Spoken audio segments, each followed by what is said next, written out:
15 left.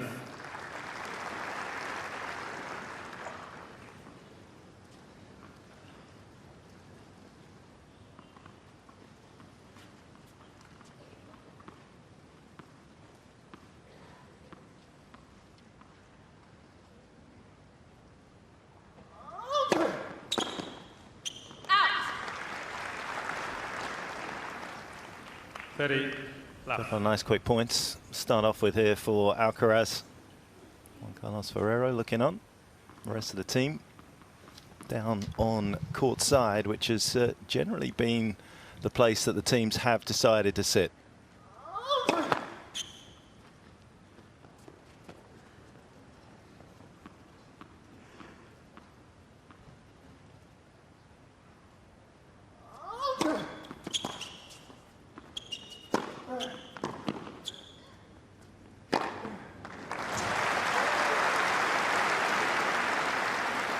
You instantly see the power and the accuracy, don't you?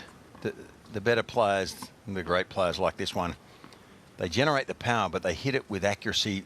It's almost like they're hitting within themselves. They're not redlining, but they still create this power to put you on the back foot.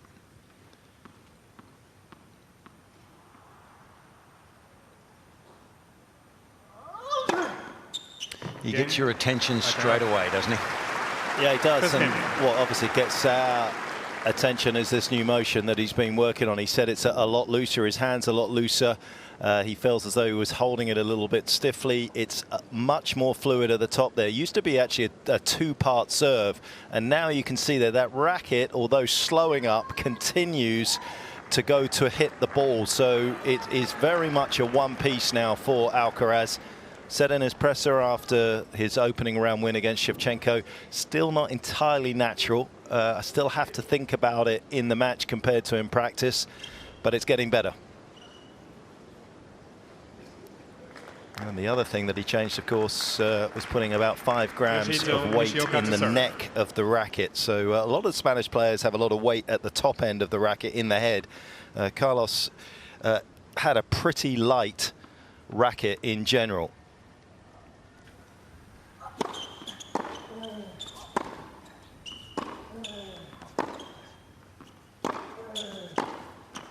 What about Rafa? He had a very light racket, right, compared to 15.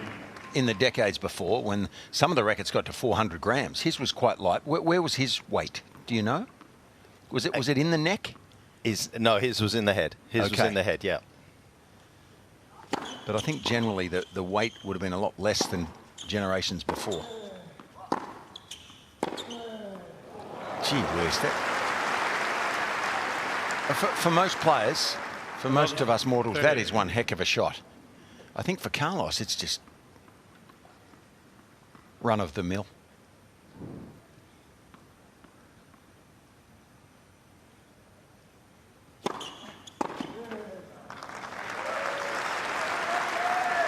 $15.30.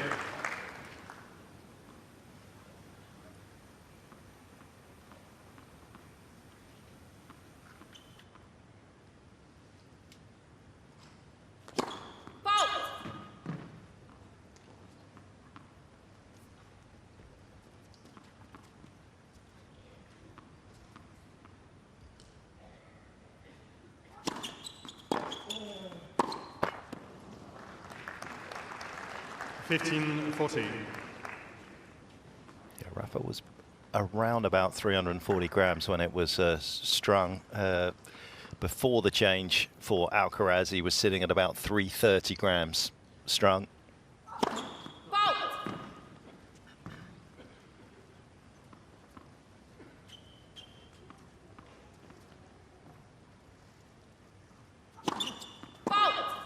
Game, Alcaraz. Well, I appreciate you knowing that. I put you on the spot there, so I apologise for that, mate. Well, I know that you are a font of knowledge. I know you've got it. If it's not in there already, it's at your fingertips. But that's great information, isn't it? Because 330, 10 grams less than Rafa, but now he's added a little bit. Yeah, historically he was at the bottom end, but obviously, you know, it's a difficult one, isn't it? Because obviously the lighter the racket, the faster his arm is. But they wanted to get a little bit more stability, a little bit of a heavier ball coming back at the opponent. And so far, so good in this one.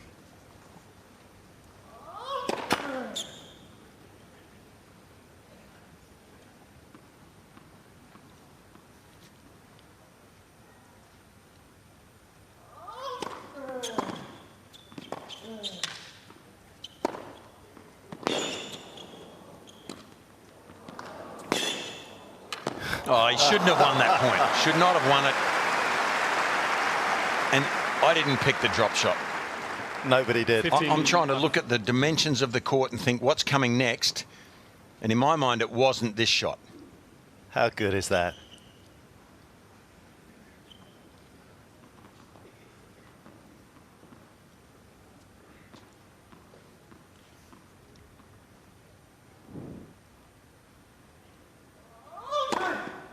Just down on the equipment for last minute. It's not the first time he's kind of tweaked his racket. He actually changed from the Pure Aero Babolat, which he had played with since the age of 9 in 2021, to the Pure Aero VS. The Pure Aero was a 16-19 string pattern. The VS is a 16-20. It's got one extra string in it, so it gives you more control. Less spin, maybe? Yeah, a little bit, but more control. 40 left. Control is what he has in this opening set already. Yeah, so when there's less mains, it bites on the ball a little more, the string pattern. Yeah. Nuances, small nuances, but important ones.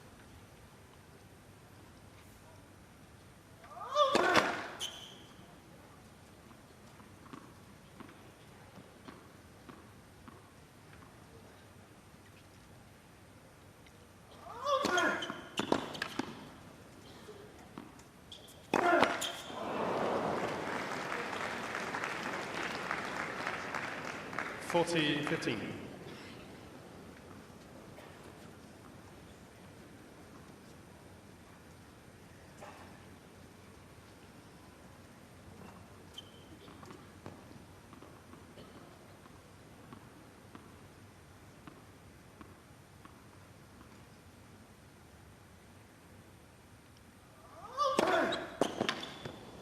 Game, Alcaraz. It's really impressive. Perfect start for Alcaraz. 3-love.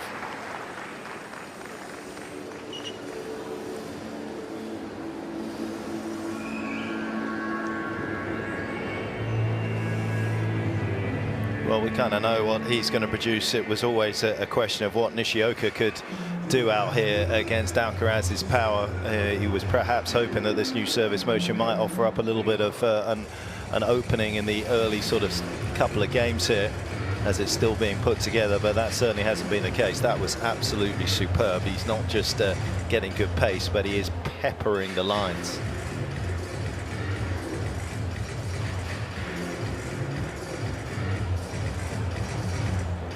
Day 4 here at the Australian Open, and it is the greatest tennis event in the world. It has got so much for the fans to enjoy. Obviously the tennis taking center stage, but around the fringes of that, the entertainment, the DJ, the other racket sports that we have. Time. And plenty of open areas for people to sit back, see the big screen and enjoy the show. Tennis Australia doing a simply wonderful job with this event. That is a big statement. Even from you? Even from me. Yeah. Well, I know I sit up and listen when you make statements.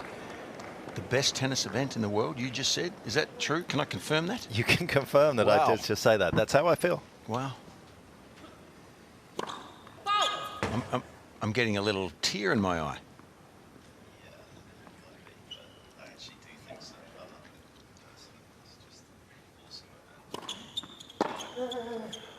We've been seeing Alcaraz do that. This is a kind of more of his 2022 return position in New York when he went on to win the title there against Casper Ruud in the final, in terms of how aggressive he's looking to be, whether that has any bearing on the slightly heavier racket. He feels as though he's got more control. But he is certainly looking to try and dominate a little bit more. 15-all.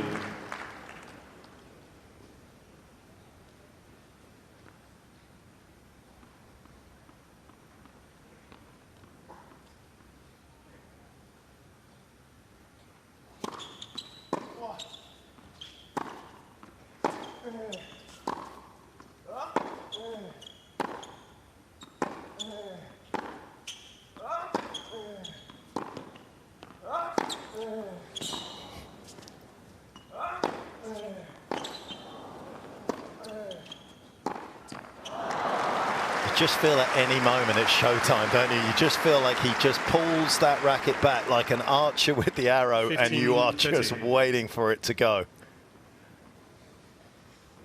And the change of pace is so obvious. That hurts the opposition. A lot of players around that hit with the same pace all the time. You never know what's coming from Alcaraz.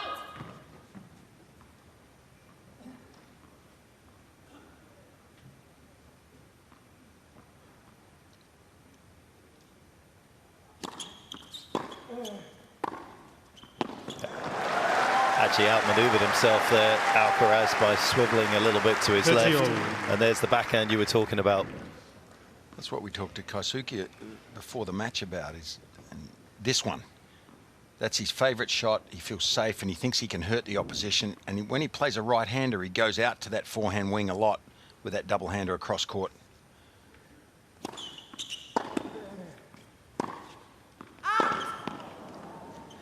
But, you know, he's going to have to press so much.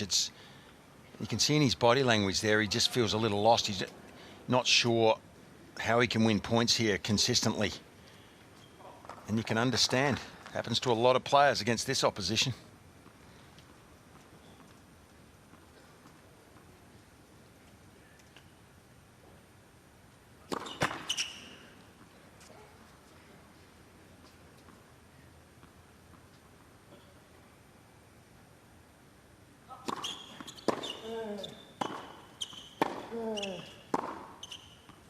Game, Alcaraz. And I think leads 4 he would games miss to that love. two-hander much less, or any of his ground strokes much less, against different opposition. You feel so much pressure in this arena against one of the world's best, and the ball is coming at a rapid rate of knots back at you, and you have little time.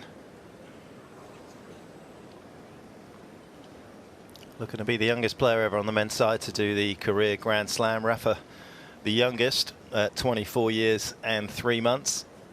That's on the men's side, of course. Stephanie Graf, at 19 years of age, did the calendar Golden Slam. Insane. Steffi. Yeah. 19 years old.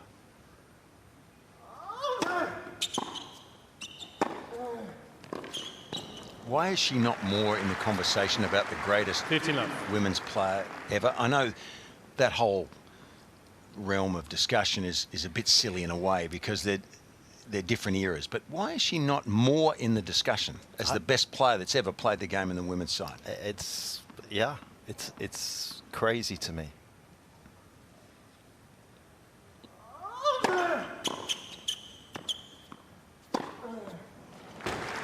Well, she's certainly right there with all of the greats. 30 love. And off the top of your head, here's a question. Do you know the other? Of course you do.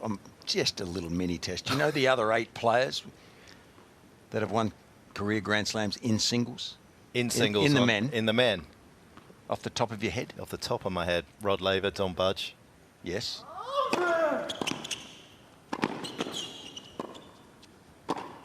Novak, Roger, Rafa, Andre. 40. 6 out of 8. If we can't get it here, I promise everybody he will not look this up in the ad break.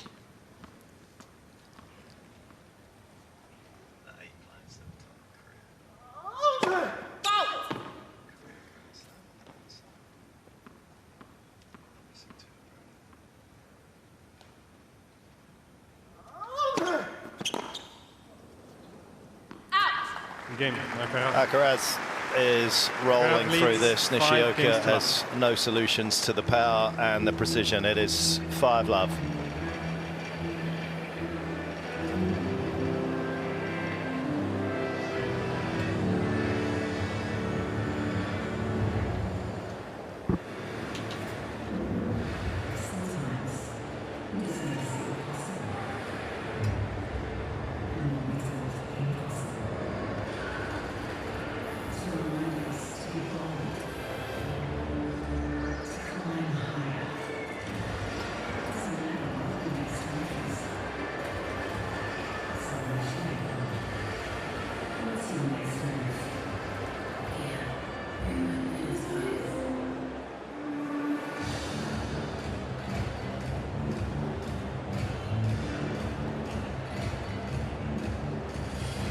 looking comfortable. Nice cool conditions here in Melbourne for Alcaraz, as he has whistled through the opening 5 games in just 15 minutes. Kay Fitzy, put me out of my misery. Well, you're doing an injustice to your country and to mine. Okay, so that's Fred Perry? Yes. And I'll give you a hint. The last one that you haven't got yet is the only player to win all 4 majors in singles and in doubles.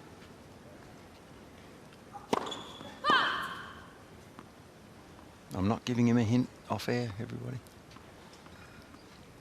He's probably listening to us from California right now. And he is coming to the Australian Open this year. Roy Emerson. That's it. Ugh. The great Roy Emerson. The most entertaining speaker I've heard in tennis.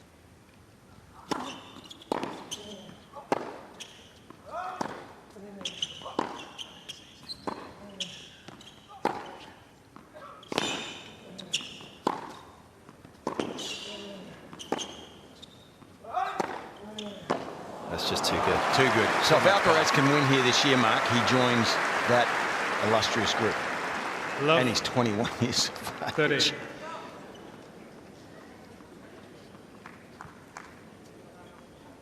That's the only little bit of tennis knowledge I knew more than you. Not at all. That's not even. I'm so happy.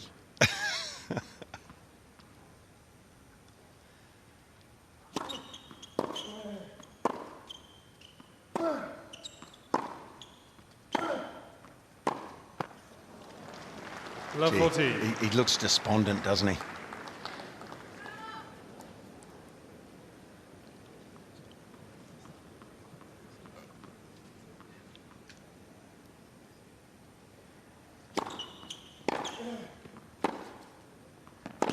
Oh, goodness me. First set, Showtime. Set 1 in the bag.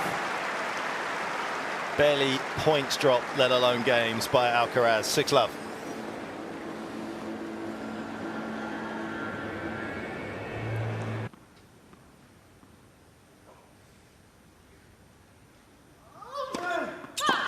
Love it, team.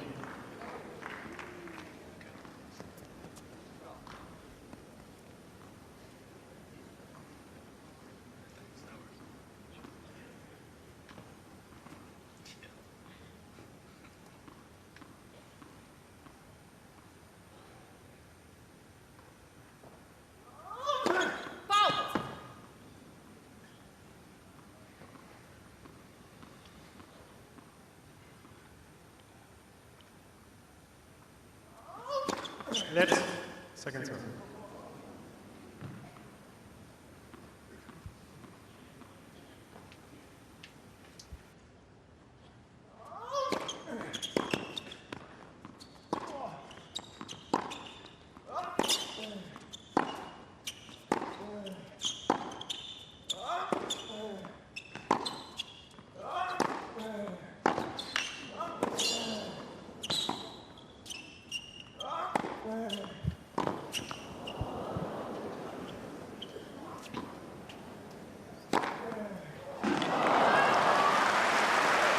Plants one on the line and out of the reach of Nishioka.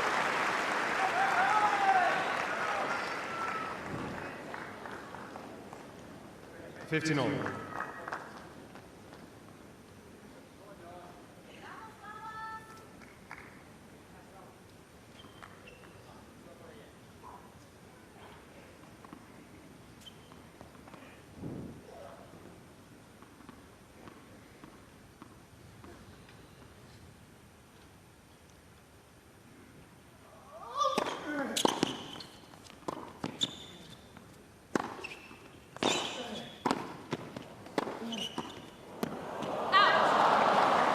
That was an opportunity. It was just a little late on the volley, and then they try to carve it back across court.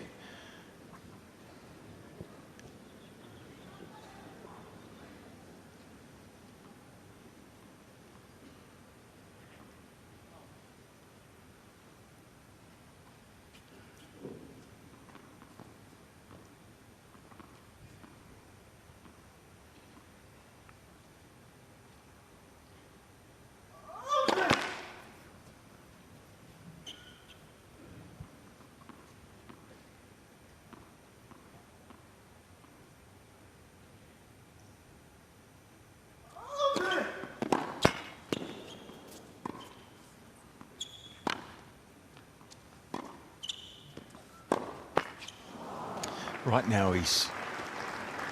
I'm not inside Nishioka's head, but it looks like he doesn't believe he can win a game here. And that's a devastating feeling. If you're in a stadium like this, he's just not quite sure how to structure a point to win enough points in a game to win it. I would imagine.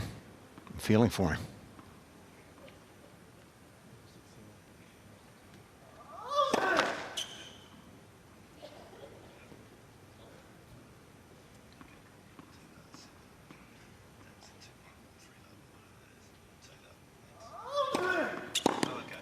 Oh, there you go. Well, that's his trademark. 40-13.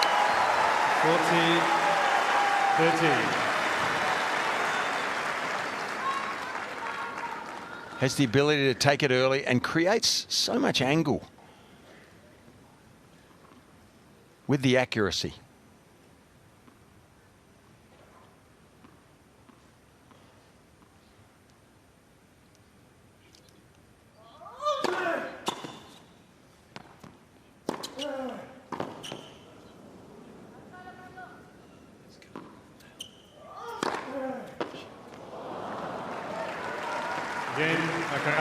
Yeah, another good smash couple in that game for Alcaraz. 7-love to him at the moment, and he is controlling the baseline, not just behind his own serve, which most players do, but also off the return as well. Nishioka not with one of the biggest serves out there, as you can see. Almost a 30-kilometer difference between first serves between these two on average, and that is allowing Alcaraz to really sort of step inside the baseline and just take this man's time away. Usually he can gain a little bit of advantage with the way he sets up Nishioka with his serve, but not today so far. In so many ways it looks like a bad matchup, doesn't it, for Yoshihito? This is a difficult predicament.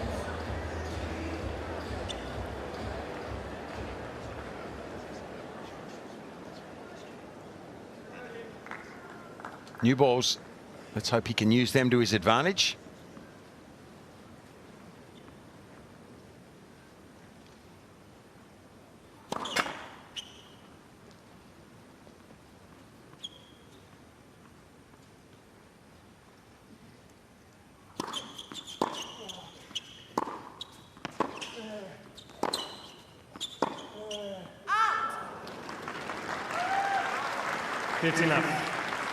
Well, that's a building block.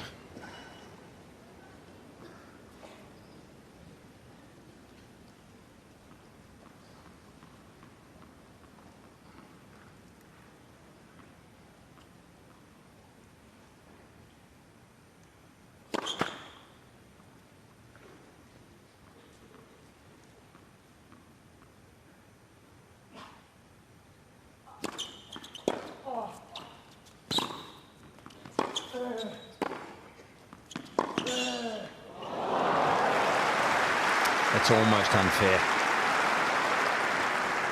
15-all. Pretty decent two-hander up the line here.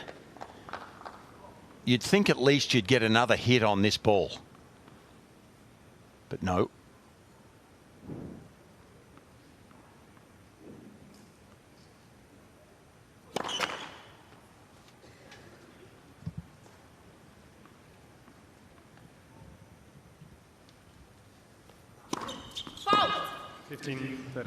Trying to get a little extra depth on the second serve to protect him, because he is not picking up many points at all. Just 2 out of 10 for Nishioka on second serve points 1.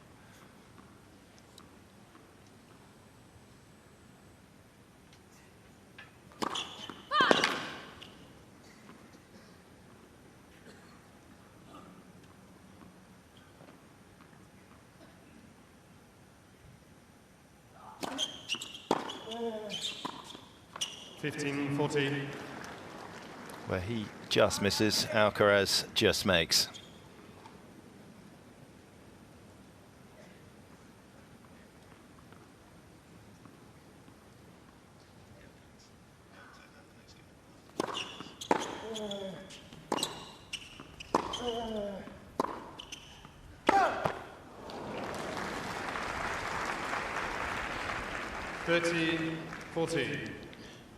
That's an indication of how much time Alcaraz feels he has. Sizes the situation up and has a crack. Wasn't rushed at all. The opposite is happening down the other end.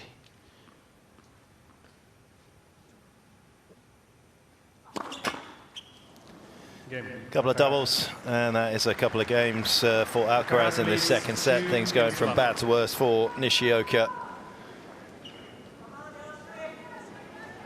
Alcaraz, since the start of 2022, has played players ranked outside the world's top 50 on 68 occasions. He did lose to Montero down in Rio, but he was injured and he pulled out of the match. So in the completed matches, only lost 4 times. Of course, he did lose to Van der Zandschulp at the US Open last year. Dutchman ranked 74.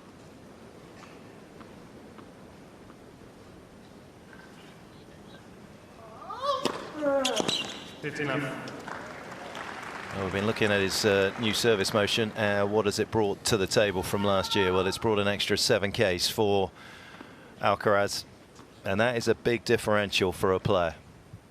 Less time for his opponents.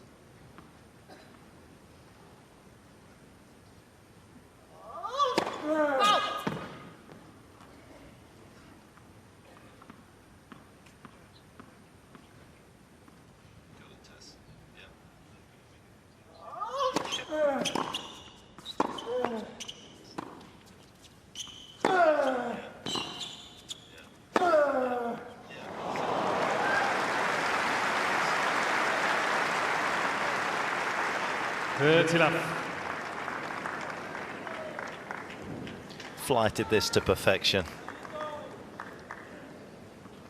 Look at that. It's poetry in motion spiced with power. 40 left. Fourth ace.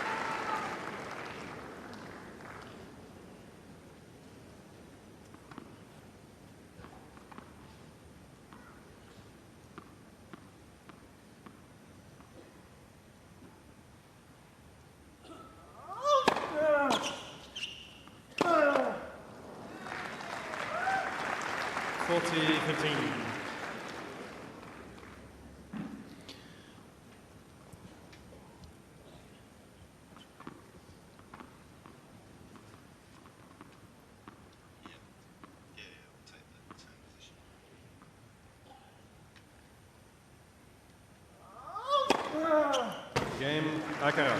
Quickly followed by a fifth ace, a ninth game in a row for Alcaraz. Running right out here on the Margaret Arena.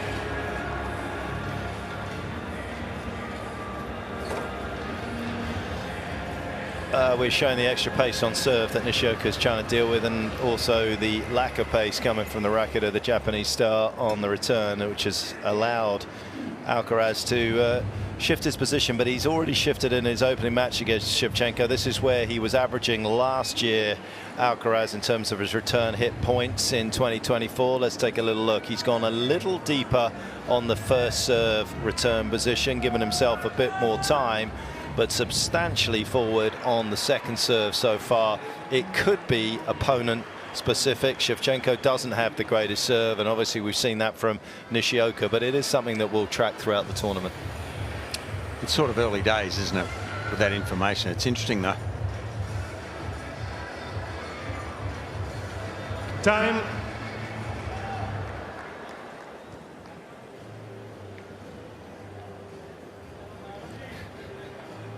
Nishioka having a good laugh with his team there, perhaps asking if they've got a longer racket, one a bit more powerful, or can find him a serve that travels over 200 Ks. Yeah, well, something. He's desperate. He's a proud competitor, and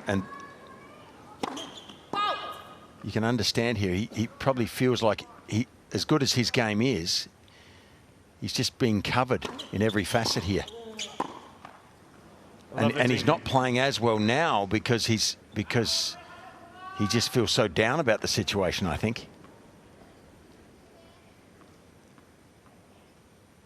He doesn't normally miss that backhand. Let's serve.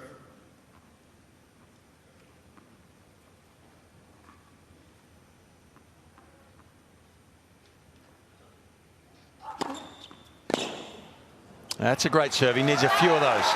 Couple of free points to help him get on the scoreboard.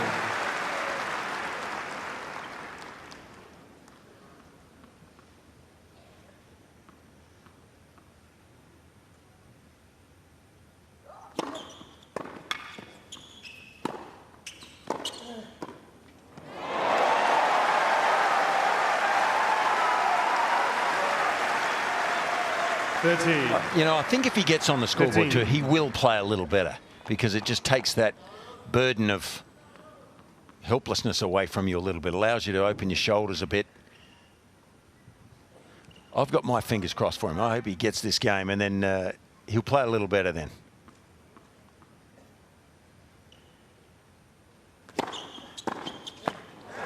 Good pace. Come on, Yoshihito. 191. Fastest serve of the match. There's going to be an almighty roar in here.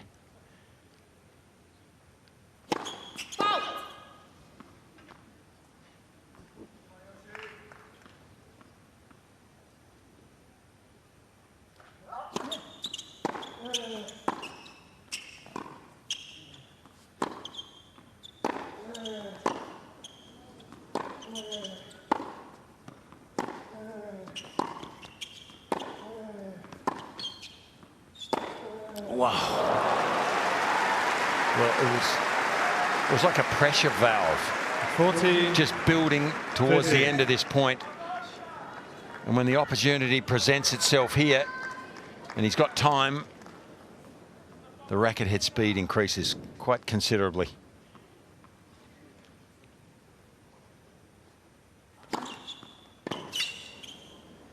Good man. Nishioka.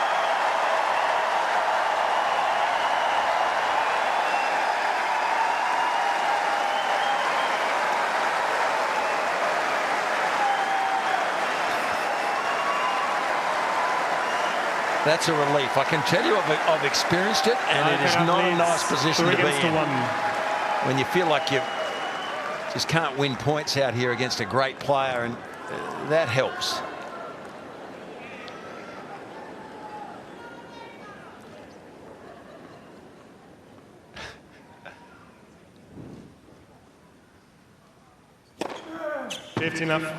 It's actually hard to kind of explain as well to people, because Nishioka is a wonderful player. I mean, 3 career titles is testament to that, being inside the world's top 25. But the difference between that level and the very elite is so big that it is very hard to kind of articulate unless you've been out there on the court and you realize yourself that these players play a different game to the one that you play. Well, I think in this case it's partly also to do with the matchup, because Alcaraz is just better in every facet, really. 30. Love. And I mean, I hate to make some things about sort of our player and careers, Fitzy, but I remember playing Becker one year at Wimbledon, and I was good friends with Stefan Edberg. And now you're name dropping. Yeah, well, you know, that's what I said. I hate to say it, but it was kind of, I'm just trying to make the point, the difference that it is. That, you know, Stefan said to me, when you try and make the return, try and make it down low to Boris's forehand volley. That's the area that he struggles the most on with his volley. Yeah. I went out on court 1. It was the first year of court 1. It was much quicker than the outside courts where I'd played a couple of matches. And you couldn't get a beat on the serve. I couldn't get a beat on it, and I was just like, at that point, and I'd never taken a set off Stefan anyway in practice, I was like, this is a different game. He's trying to direct the return, and I'm just literally trying to put it in. Yeah. Game. And that's what Nishioka feels at the moment out there. Is just no real solutions. Alcaraz is superior in every department, and it's showing in the scoreline. 4-1.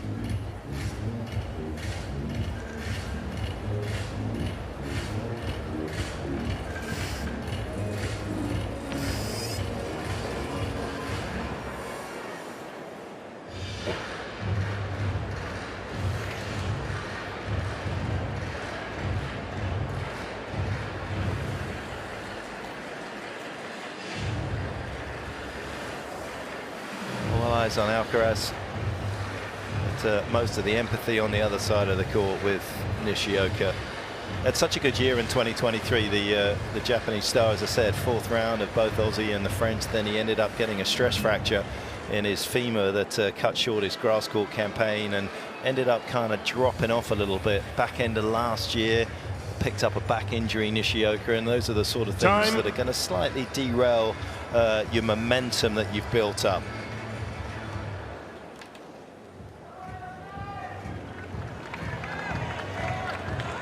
Nishioka last year, after coming off his 3rd title in Atlanta, went to Cincy and had to qualify.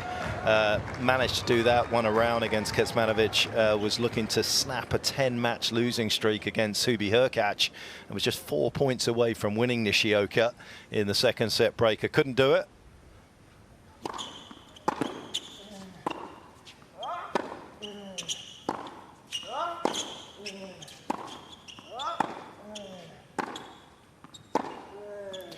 And then ended up erupting, unfortunately, in the 3rd set. Lost his mind a little bit. Ended up getting a game penalty, smashing a few balls out of court, Nishioka, to go down a double break. And then goes to the US Open. This game is not kind to your mind.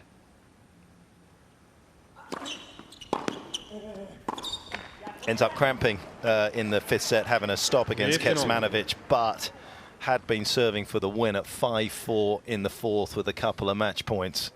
Wow. Yeah.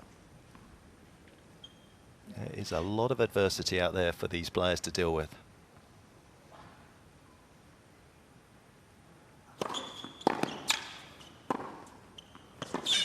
You know, you talked about that example with playing against Boris, and they see, and Stefan, they see the game differently. They have more space and time. Bill Bryson would be really happy to talk to them, because, you know, space and time, it's an important part of this game, and they have bigger spaces seemingly to hit the ball into, and they have more time to do it.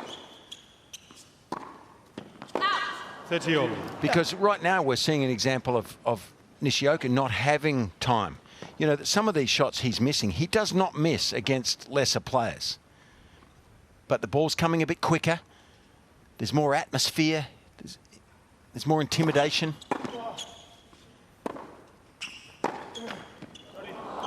And you don't want the luck to turn against you as well. Yeah, being great and lucky is a nice irresistible combination, isn't it?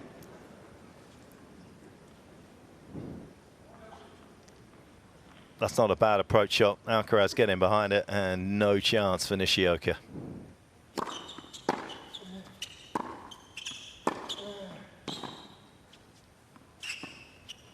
It's just awesome. The balance, the speed. Plays that like he's picking up his grandma's china. I thought it was Rudolf Nureyev getting into position for a forehand there, and then he hits a drop shot. Watch how he just glides. Well, he's out of position, but he glides here across. He appeared, that was space and time. That was like he transcended time there. Got across, appears in another part of the court, and then hits a drop shot.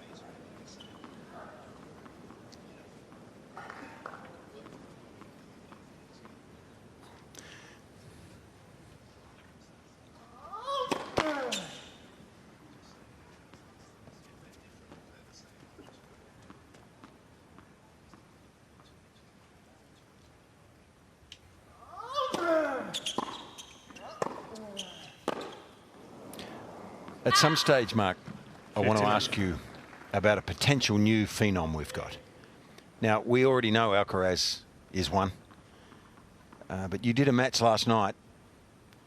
There's a new kid on the block, isn't there? Joao Fonseca was awesome last night against Rublev. Andre didn't play badly.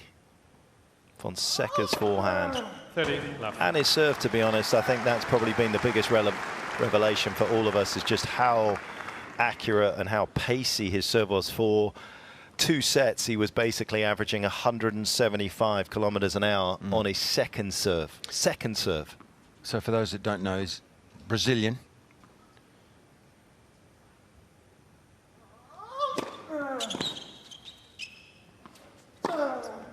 And we need to wind this up quickly because this set is coming to an abrupt end. But 14 left. 18 years old. Yep. He played his qualified here. Played his first Grand Slam match against a top 10 player and wins.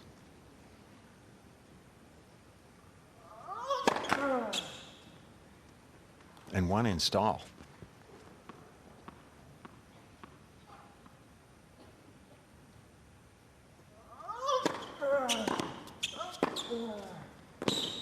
Game in second set. As is Alcaraz, just bullying Nishioka out here at the moment. Leads by 2 sets to love. 2 sets to love.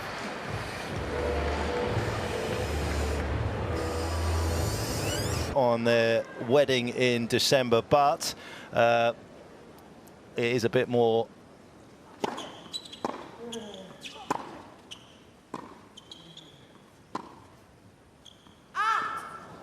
delving into the realm of optimism rather than experience of what we've seen in the last couple of sets to imagine that this could get close. I'm not sure it will. And I'm not sure Nishioka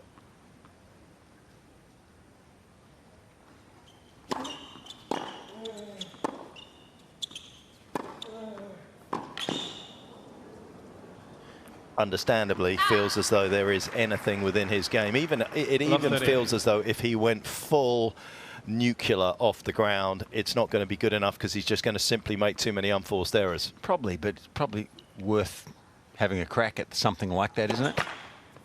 Just see if you can go hard nearly at every ball.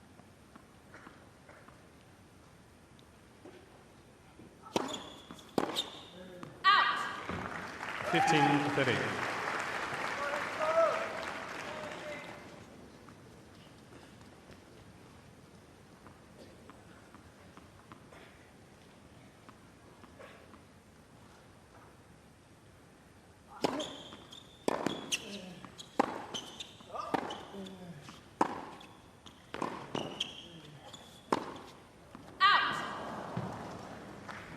15-14. He just doesn't have the luxury of lethal speed off the forehand in particular because of the spin rate, and therefore has to try and cut it closer to the line, which is going to flirt with an unforced error. Out. 30-14.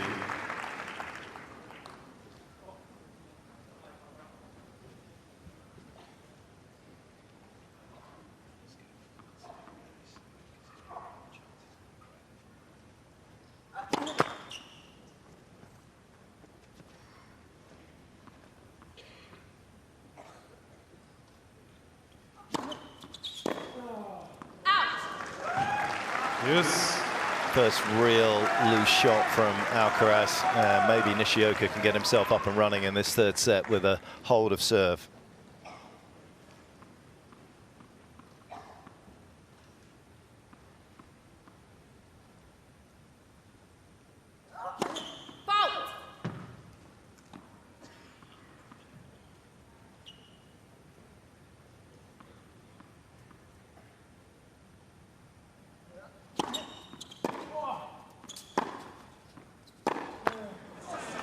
Advantage, Nishioka.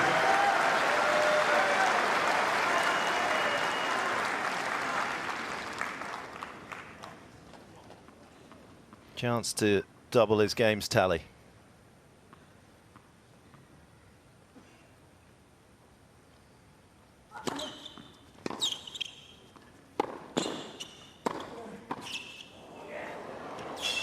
Again, Nishioka.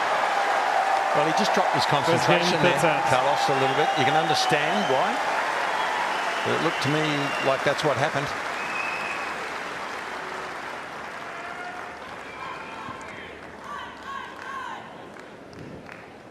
The forehand at 30-40 was just almost experimental. And he's so safe on that backhand return when the left-handed first serve is curving wide there. He eats that for breakfast, but it's a bit more complicated to hit a forehand with that ball coming into your right hip. And so he gave a free point away there and followed it up with another one. No real harm done for Carlito, though.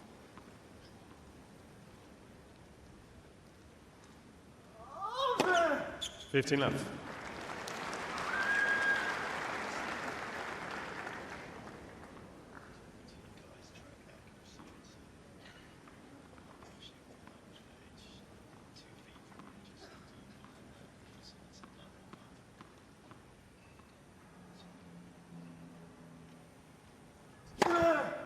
Wow, what a serve. Couldn't have walked it around the net and placed it any better. 10th ace already for Alcaraz.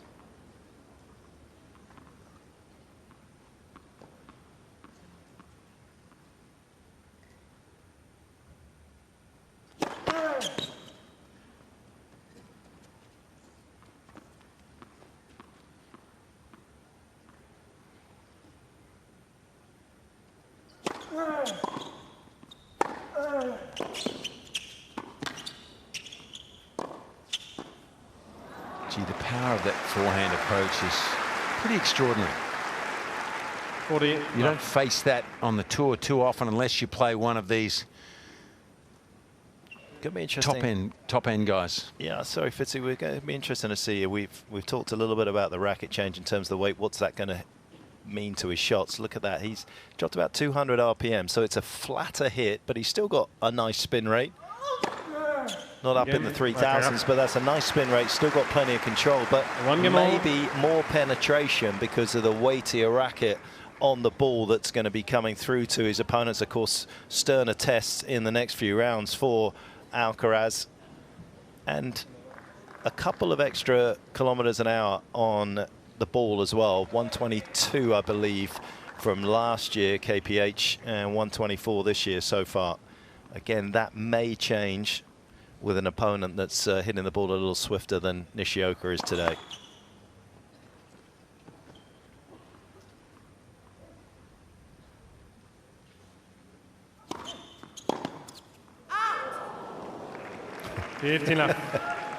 Nishioka looking up to the stars. Someone's looking after him at the moment.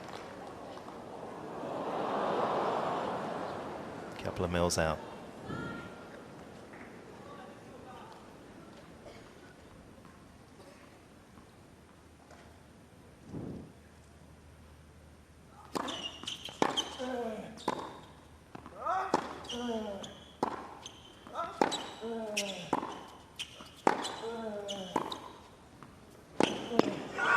Brilliant.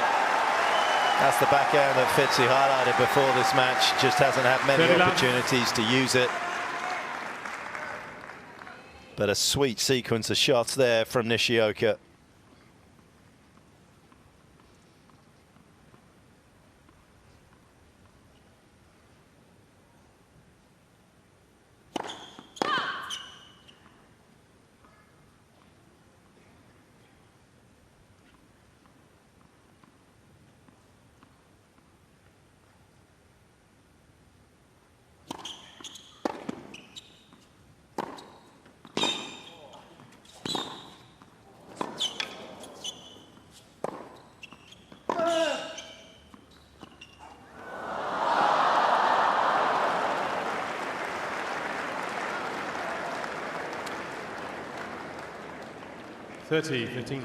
Well, I'm not sure. I'm not convinced he would make this shot selection if he was playing someone else. It's almost desperation, isn't it, to try and finish the point. If he plays it his regular way, the odds are he's not going to win the point from the back. So he goes for something extra special. 40-15. That's the fine line you talked about, him walking just to win points. But he may stay ahead in this set.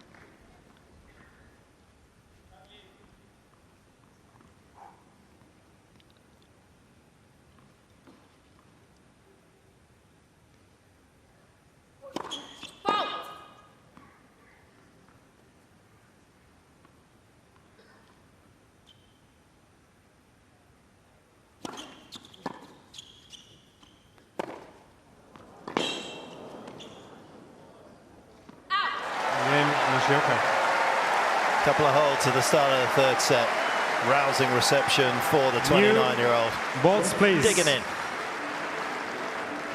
Nishioka leads 2-1.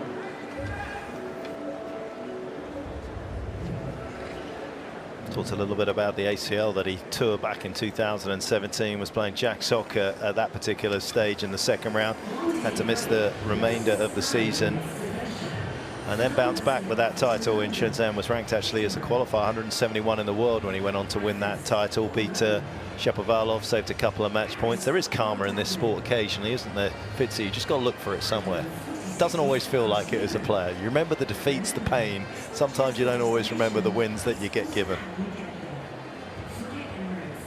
Look at that. No, karma is real. I think there was a little bit of it in this tournament so far. It's around just the corner. Doesn't always turn up so swiftly. Time.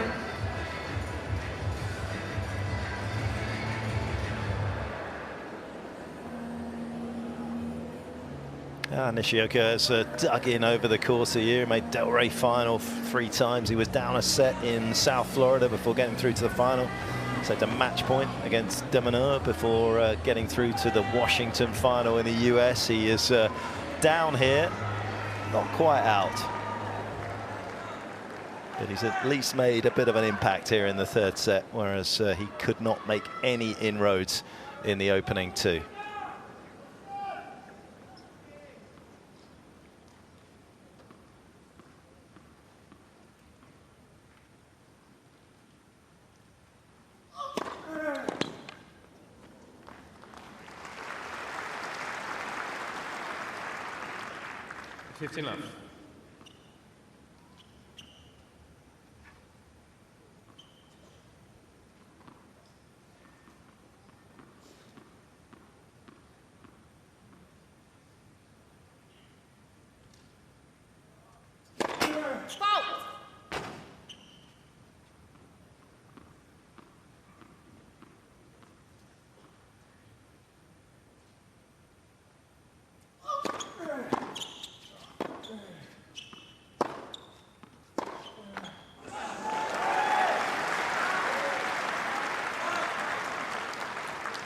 Love. All.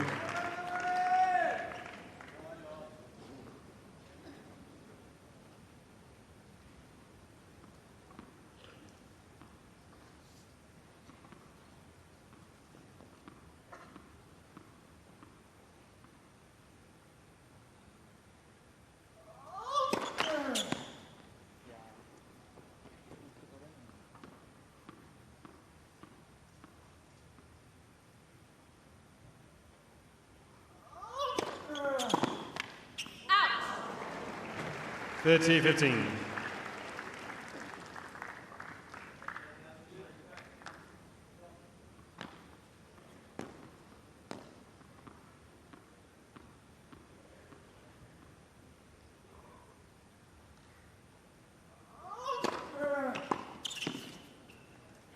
Out. 40-15.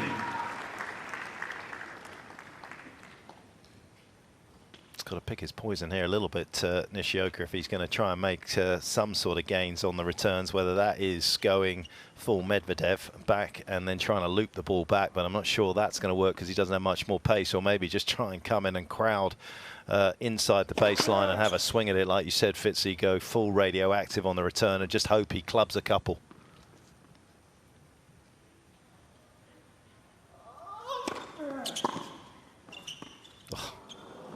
I just love it.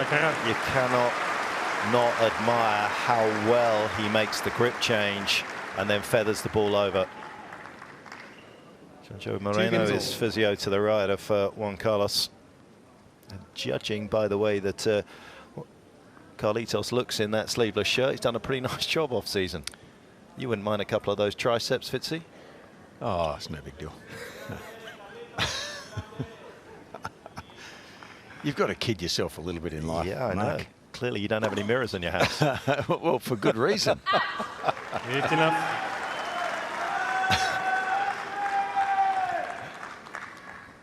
A man after my own heart.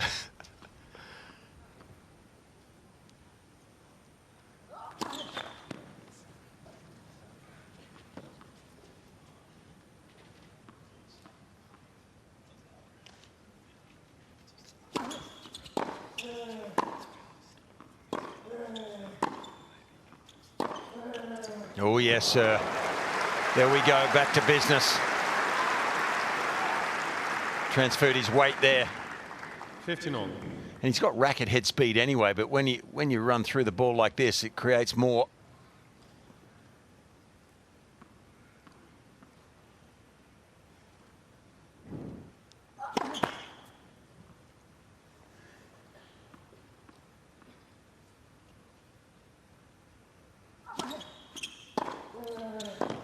And that was what Fonseca did yesterday. That was perhaps, again, 15, just 30.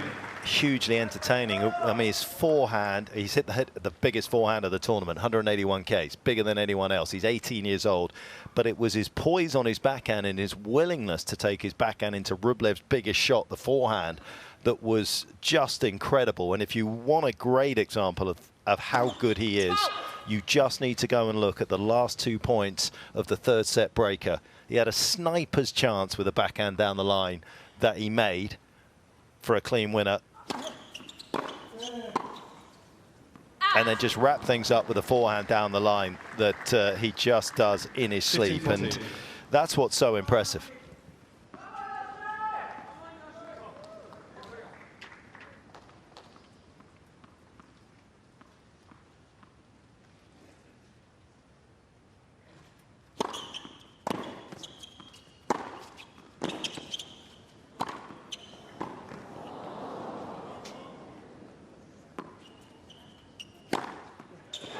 Smoothly done.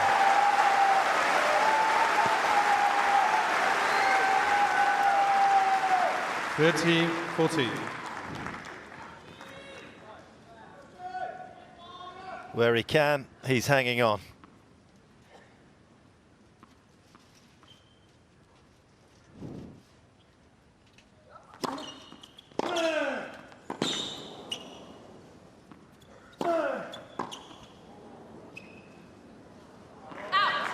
Doesn't make the same mistake he did earlier in the set at 30-40. 3 games to 2. Crushes the return and crushes this man's spirit. 2 sets to love and a break to Alcaraz.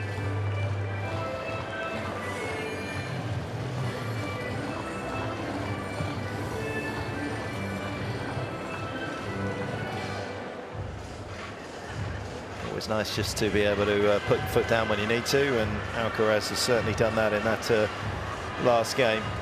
It was only a matter of time. Yeah, there were a few words, weren't there, from Juan Carlos Ferrero. No, I'm sure nothing too aggressive towards his charge, but probably just saying, you know, just knuckle down a little bit here, just put this away. And he snapped back, didn't he? I mean, in the first game, he probably lost a bit of concentration. 6-love, 6-1 would be easy to do that, but time. He's back on song there.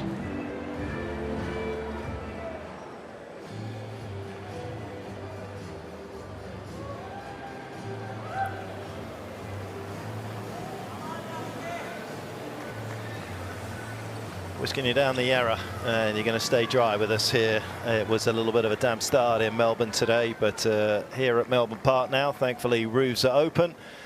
Play underway, some big storylines being written on day 4. Comfortable so far, of course, for a man chasing the career Grand Slam at 21.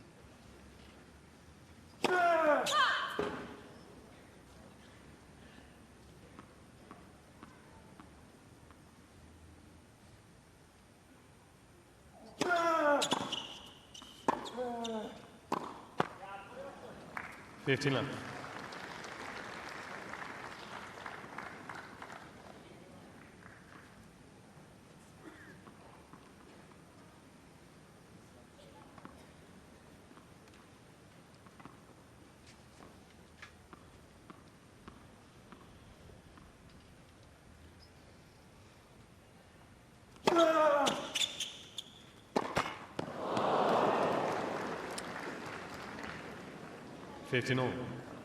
Well, there's a lot in his arsenal. He can do all sorts of different things and win points in so many different ways. Out of nowhere, he just comes forward. Got very casual on that volley. Would normally have a bit more intensity through that shot.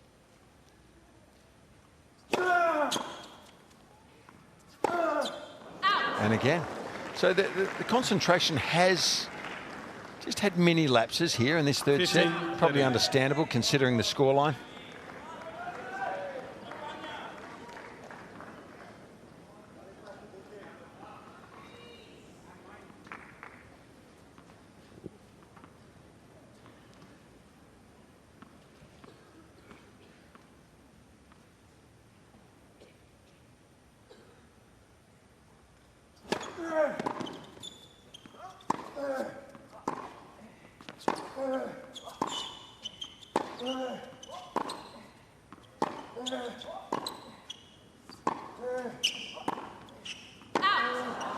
That's unlucky.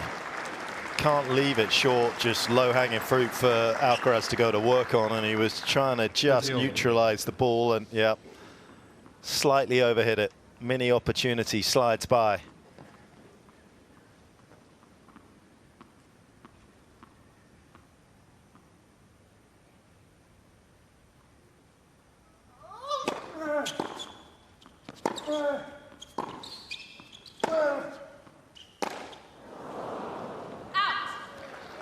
It's just tough to match him for power.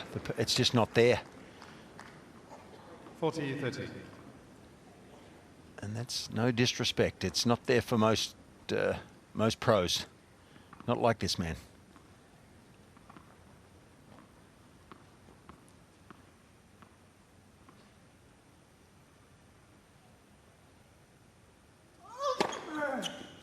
Game. Alcaraz.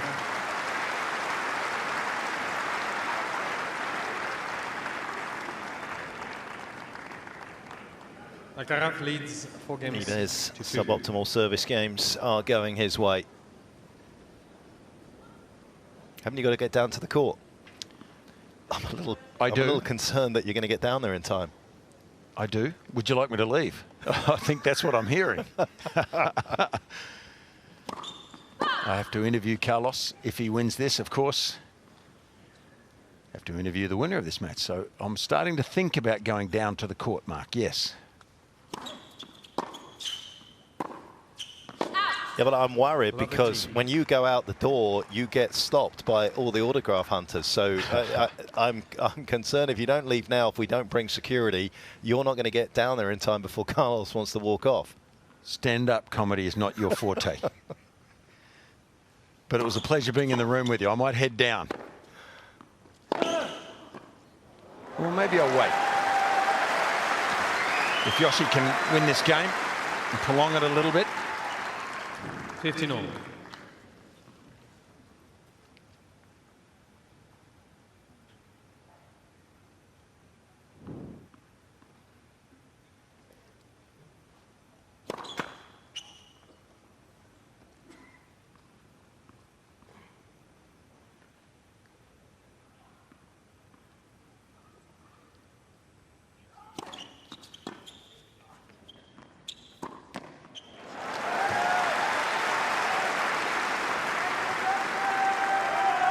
$30-15.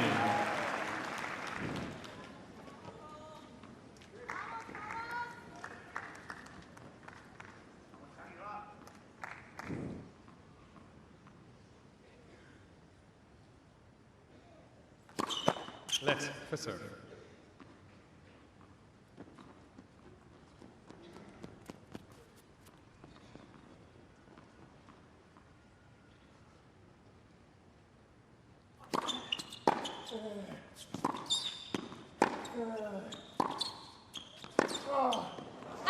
He's just lost his way for a second, Alcaraz, in terms of playing the percentage game that he was. Sprinkled with a little bit of power. And Nishioka can keep himself in the conversation in this third set.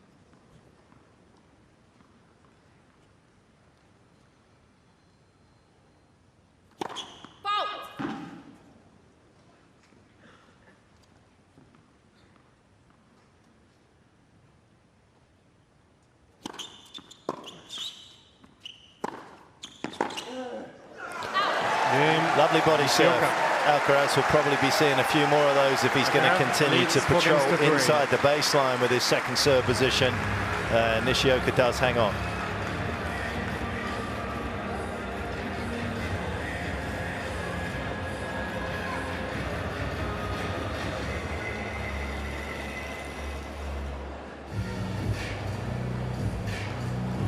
A little quicker delivery as well from Nishioka by about 7 Ks on that second serve. Nice bit of swing, and Alcaraz, who perhaps had just got a little distracted as the finishing line was appearing swiftly in the forecourt, allowed this man to just pull up within 1 game of him here in this 3rd set.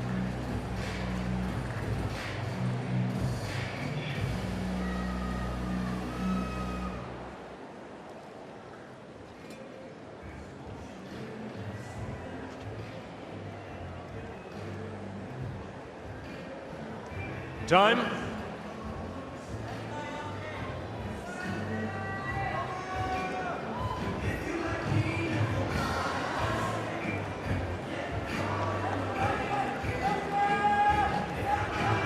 Oh, the 50% of this game that you can control. Nishioka has done a better job of it here in the 3rd set.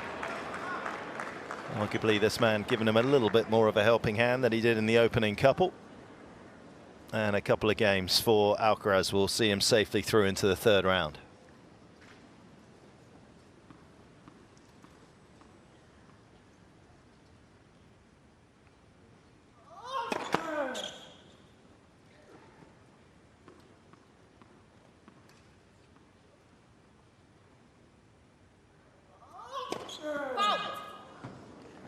Love 15.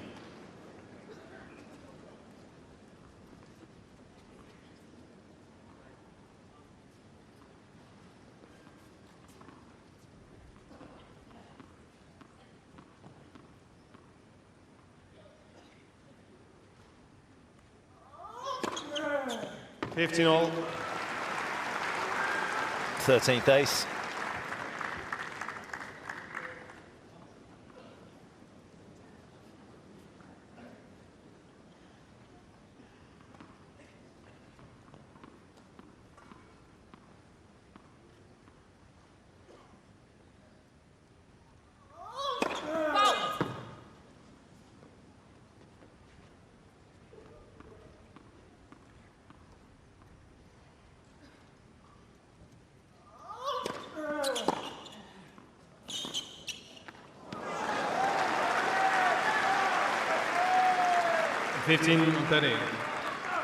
Well, again, for a second return game in a row, Nishioka just making a few inroads into the Alcaraz serve.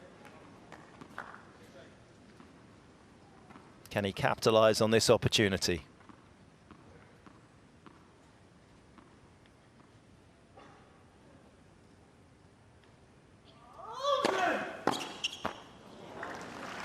The deal.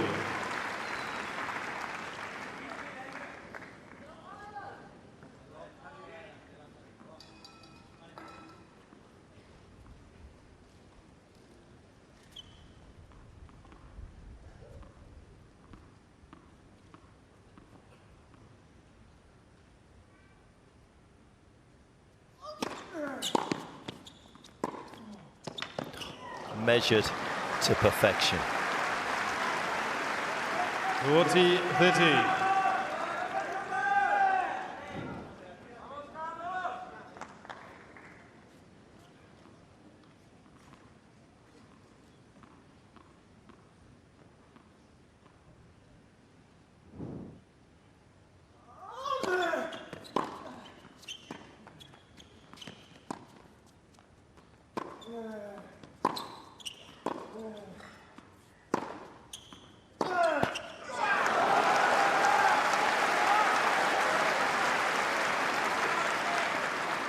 Yes. Alcaraz electing to go with the setup serve that time around.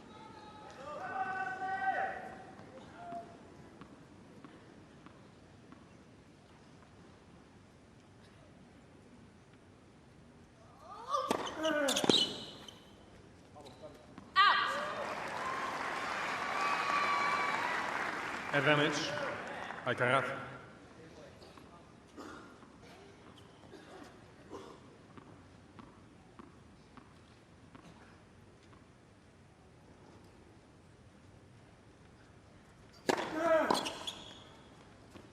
Game, Alcaraz.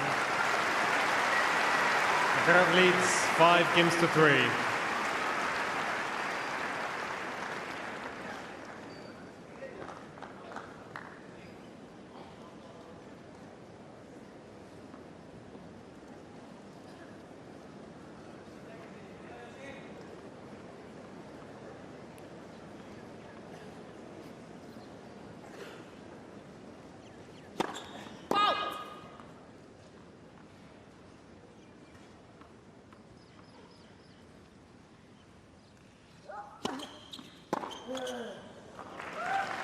It's the first time that Alcaraz has been taking a deuce in this match today.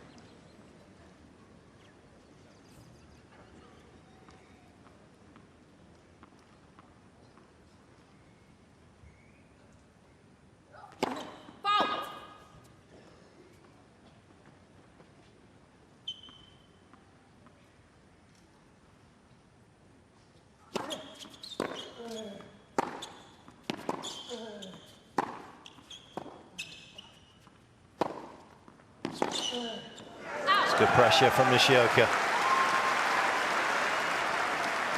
30 love.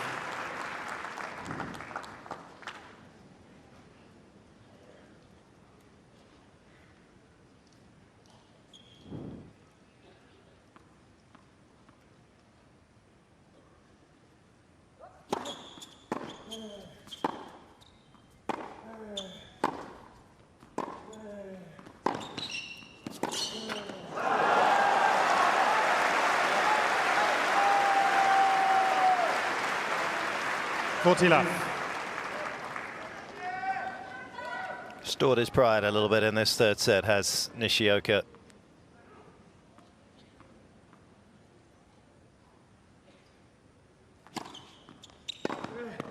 Game, Nishioka. The 4 games are a welcome reward for his endeavours. Alcaraz, however, will serve for the match after this.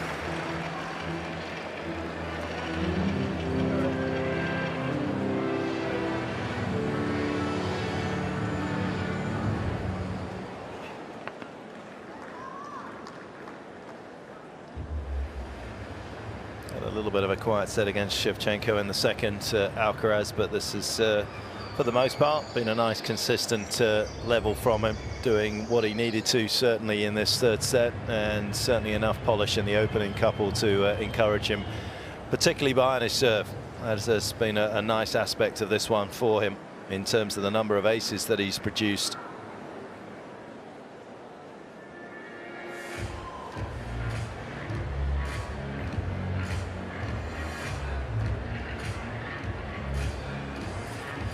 Despite how comprehensively he's been leading, that was the game face that he brings to the office every single time.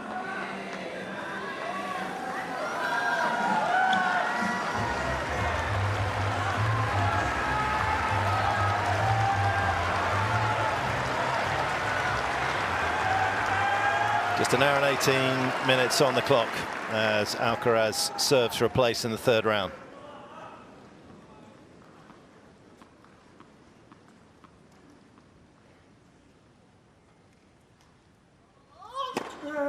Enough. 14 aces is the same number that he served against Casper Ruud in the final of the US Open in the championship that he won there in 2022.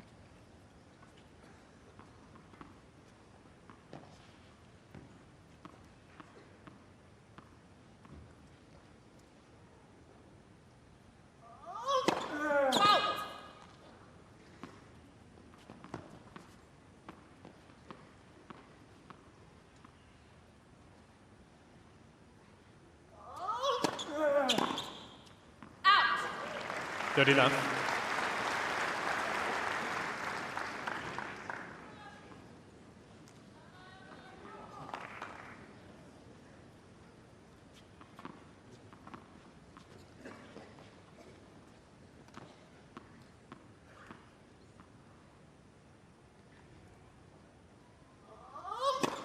Out.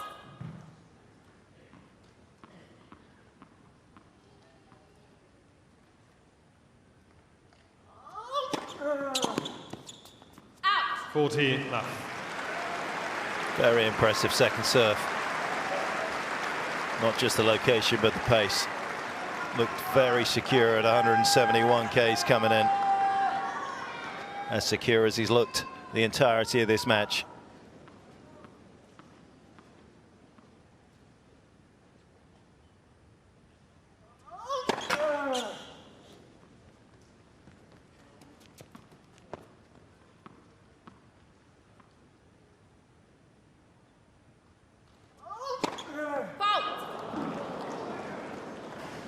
40-15.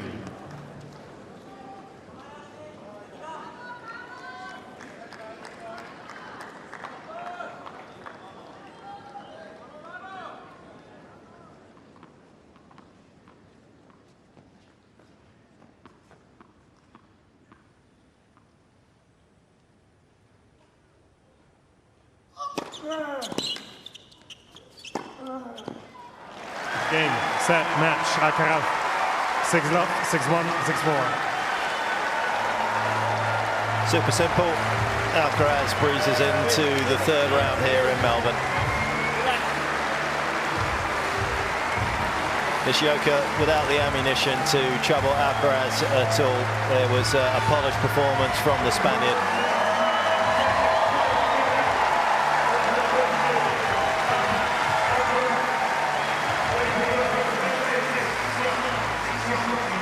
May have landed a little late in Australia, but he has landed in the third round and he is yet to drop a set.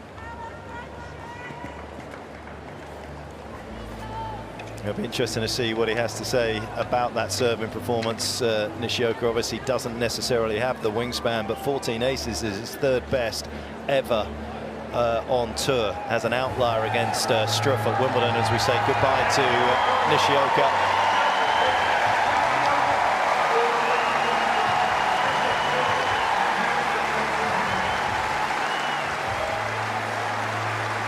Be interesting to see what he can produce this season,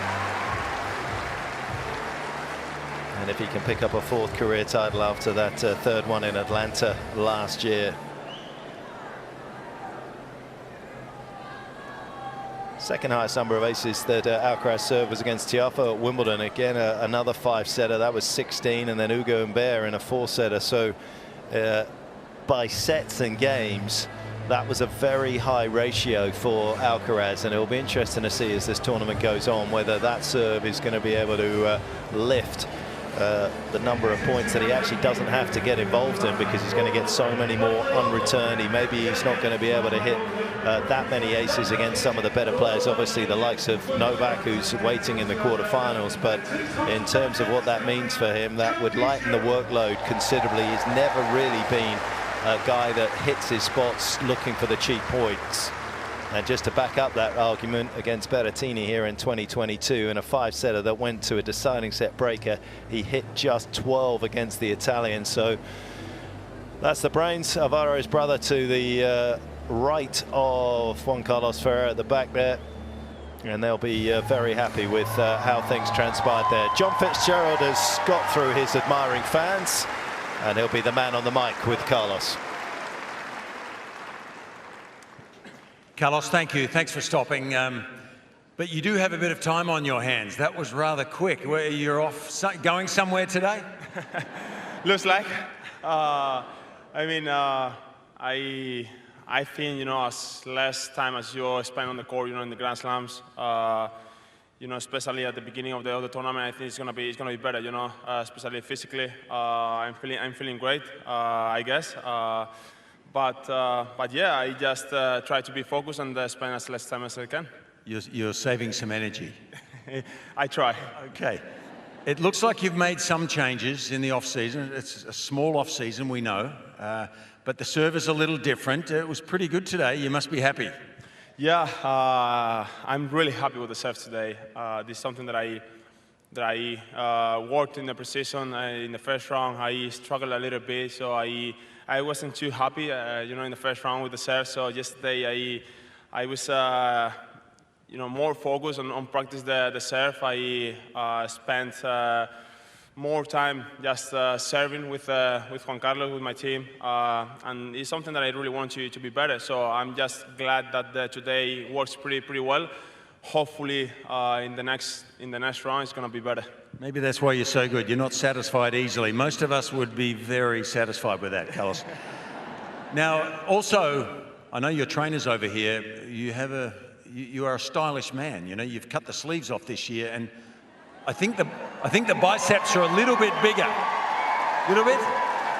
Just a little bit bigger. I think my fitness goals could be happy, you know, with my biceps.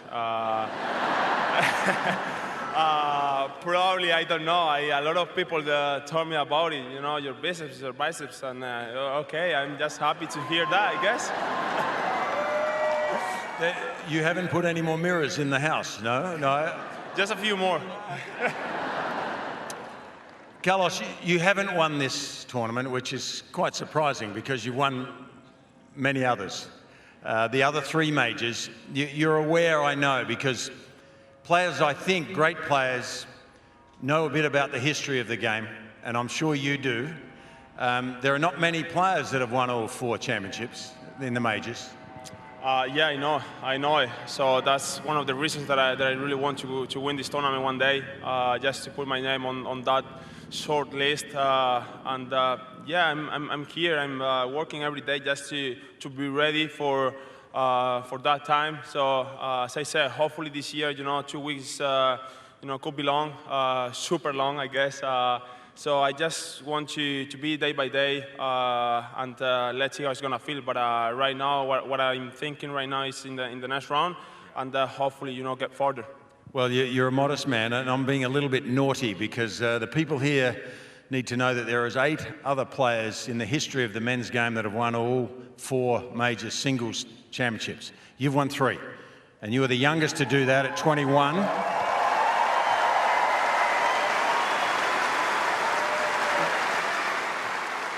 But I can see the modesty up close here. I can see it. You're not thinking about that. You're thinking about the next round. And we are looking forward to it, Carlos.